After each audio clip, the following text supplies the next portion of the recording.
Hello dear students, welcome back to my channel. My name is Ritesh Budden, and in this video I am going to share with you a detailed explanation of the chapter Poets and Pancakes from your textbook in English class 12th, Flamingo.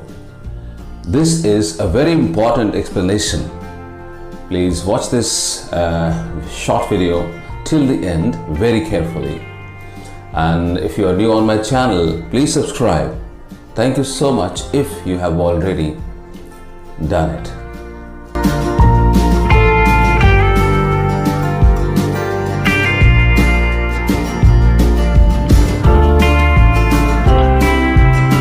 So let us enter into the explanation of the chapter, the story Poets and Pancakes. Poets and Pancakes is an extract from Asoka Mitran's book My Years with Boss. The boss was S.S. Vasan, who founded the Gemini Studios, which produced a number of films that influenced every aspect of Indian life. The lesson begins with Asoka Mitran telling us about Gemini Studios. We learn about the very popular makeup brand whose name was Pancakes. The Gemini Studios uses this brand excessively and orders truckloads of their products. After that, he goes on to tell the readers about the troubles the actors and actresses face. Pancakes were used as makeup material in the studio by many famous actresses, and the studio buys in a very good amount. He humorously told us that these pancakes turned decent looking characters into monsters. The cameras and studio lights require that the artist should look ugly, and in turn all players were made to look ugly. The department had an office boy also who was around 40 years old and believed he had so much talent. He wishes to become a star actor, director, screenwriter or lyrics writer. The makeup department was upstairs and looked like a saloon. So anyone who comes there in the scorching heat and light to get themselves ready feels that they were in hell. The department also stood for national integrity, as in its initial days it was headed by a Bengali, then by a Maharashtrian, assisted by many people all around the world. The author's job was looked down upon by everyone in the department, as he was always seen tearing or cutting newspapers. Everyone comes to please him, and even the office boy comes to recite his poems, but all goes in vain in front of Subbu. The office boy got vexed by this, and certainly he was jealous towards Subbu. Subbu was very close to the boss, and whenever he faced any difficulty presenting the scene, Subbu was there with prompt ideas to present. He was good at writing poems and could write in high order, but suppressed his talent and wrote in simple Tamil. He has written novels also, in which he recreated the mood of Devdasis to make them lifelike always, and sometimes performed better than the lead actor. But he played subordinate roles only. Subbu was a member of the story department at the studio, but always seen with the boss. Besides, there was a legal advisor also in the studio who was known for his cold behavior and illogical facts. Once, he also destroyed the career of a talented actress.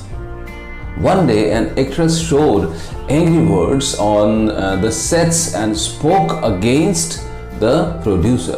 The legal advisor cunningly recorded her voice and played in between the shooting. She was shocked to hear her own voice and never returned on the sets. The career spoiled.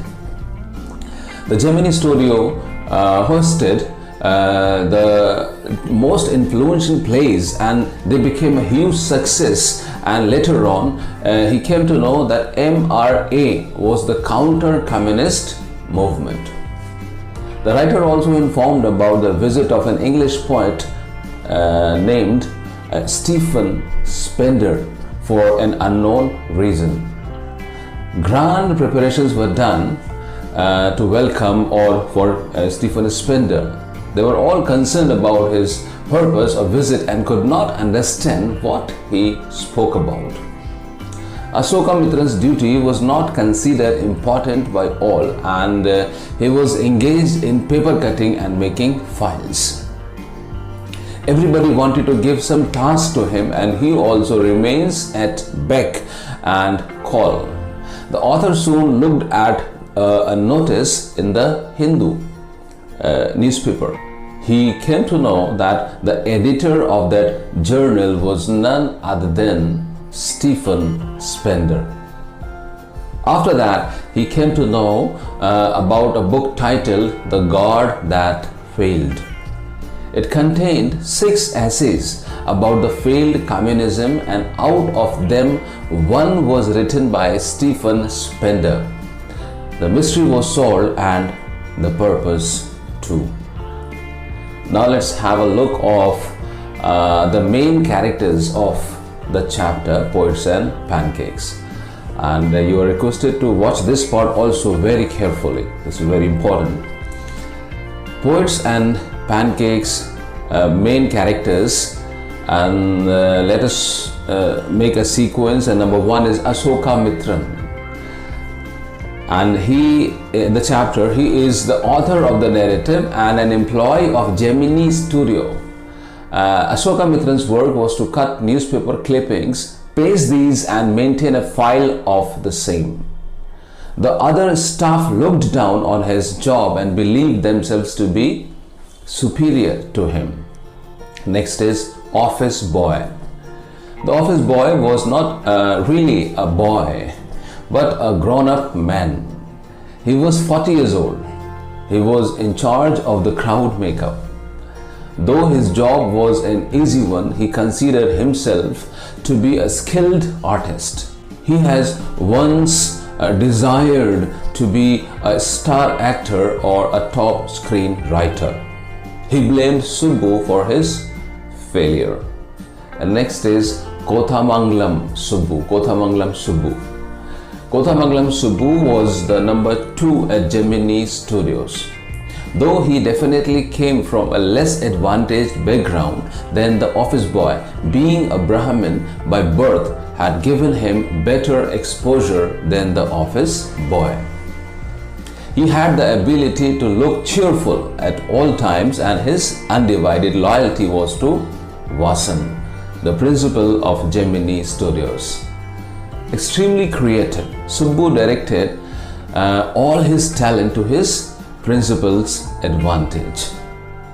Though a brilliant actor, he was content playing secondary roles and usually performed better than the lead actors.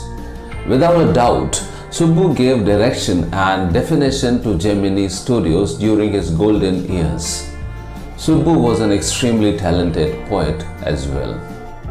Though capable of writing complex poetry, he deliberately chose to write in simple Tamil words to enlighten the masses. Generous to the core, Subbu's house was a permanent residence of dozens of near and distant relations, whom he fed and supported without a thought. Yet even Subbu had enemies. The next person is legal advisor. Like Subbu, the story department of Gemini Studios also had a lawyer, officially known as legal advisor, though better known for the opposite reasons. While every other member of the story department wore a khadi dhoti and white khadi shirt, the legal advisor wore pants and a tie and sometimes an oversized coat. He is described as a man of cold logic in a crowd of dreamers. He was responsible for destroying the acting career of a highly talented actress.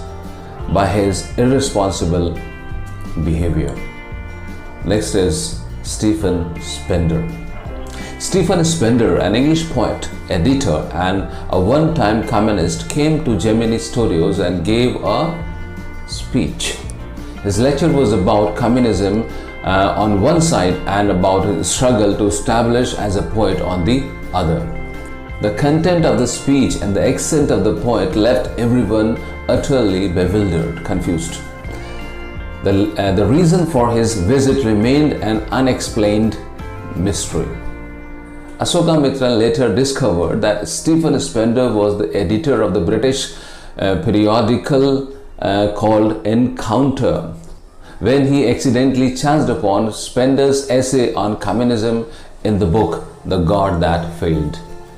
Ashoka Mitran understood the connection between the English poet Stephen Spender and the owner of Gemini Studios, S.S. Wasson. This is the end of this video. I hope you have understood this chapter well. Please don't forget to like this video and share it with your companions. Thank you so much for watching. See you in the next video.